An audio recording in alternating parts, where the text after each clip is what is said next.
रवि नाम का एक लड़का दिल्ली की किसी फैक्ट्री में सफाई का काम किया करता था। उसके घर से फैक्ट्री करीब 5 किलोमीटर दूर थी।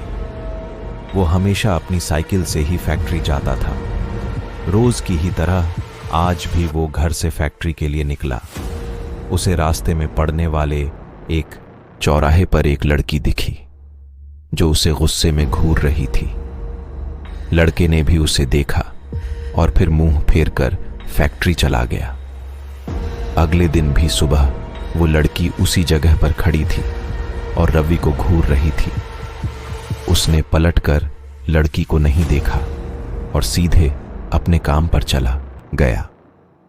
रोजाना इसी तरह हफ्ते भर वो लड़की चौराहे पर खड़ी होकर रवि को घूरती थी और रवि उसे अनदेखा करके फैक्ट्री चला जाता था। करीब 7 दिन बाद जब रवि फैक्ट्री जा रहा था तो उसे वो लड़की उस जगह पर खड़ी नहीं दिखी।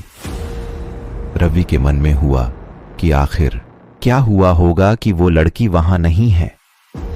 रवि ने सोचा कि उस लड़की से कुछ पूछने या बात करने में भी डर लगता था क्योंकि वो बुरी तरह से घूरती थी। इन्हीं ख्यालों के साथ वो फैक्ट्री पहुंचा और साफ सफाई करके शाम को घर लौट गया। वो लड़की एक हफ्ते तक उस चौराहे पर नहीं दिखी। एक दिन जब शाम को वो लड़का घर पहुंचा तो उसे अपने बेड पर एक चिट्ठी दिखी। उसमें लिखा था, मेरा नाम प्रीति है। मैं तुम्हें 1 हफ्ते पहले रोज एक चौराहे पर दिखती थी। कल शाम तुम वहीं पर खड़े होकर मेरा इंतजार करना। उस चिट्ठी में एक फोटो भी थी जो उसी चौराहे पर खड़ी लड़की से मिलती थी। लड़के के मन में हुआ कि आखिर इसे मेरे घर का पता कैसे मिला होगा और ये चिट्ठी मेरे बेड तक कैसे पहुंची। इसी सोच के साथ वो सो गया। अगले दिन उठकर जब काम में जाने लगा तो उसे चिट्ठी वाली बात याद आ गई। साइकिल से वो सुबह फैक्ट्री पहुंचा और दिन भर उसी लड़की के बारे में सोचता रहा। शाम को वो उस चौराहे पर पहुंचकर उस लड़की का इंतजार करने लगा। काफी देर हो गई लेकिन वो आई नहीं। रवि इंतजार करके थक गया था, इसलिए वो घर की ओर निकल गया।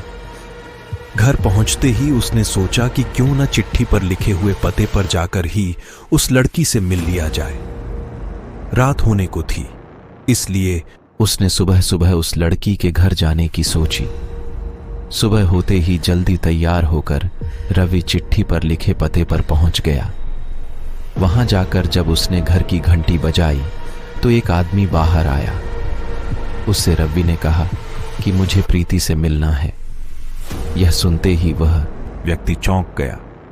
जवाब में उसने पूछा, क्या प्रीति से मिलना है? उसे मरे हुए तो 2 महीने हो गए हैं। तुम्हें अब उससे क्या काम याद आ गया? यह सुनते ही रवि के होश उड़ गए। डर के मारे शरीर कांपने लगा। किसी तरह खुद को संभालकर रवि घर पहुंचा और चिट्ठी को जला दिया। उसके मन में कई तरह के सवाल उठने लगे। उसने सोचा कि वो लड़की जो मुझे रोज दिखती थी वो भूत थी। मुझे एक भूत ने चिट्ठी भेजी थी। यही सोचकर वो घर में दुबक कर बैठ गया। उस दिन से रवि न तो रास्ते में किसी को देखता था और न ही किसी अनजान इंसान के बारे में सोचता था। कहानी से सीख, किसी अनजान इंसान के बारे में सोचना नहीं चाहिए और बिना किसी व्यक्ति की सही जानकारी के उसके घर तो बिल्कुल नहीं जाना चाहिए।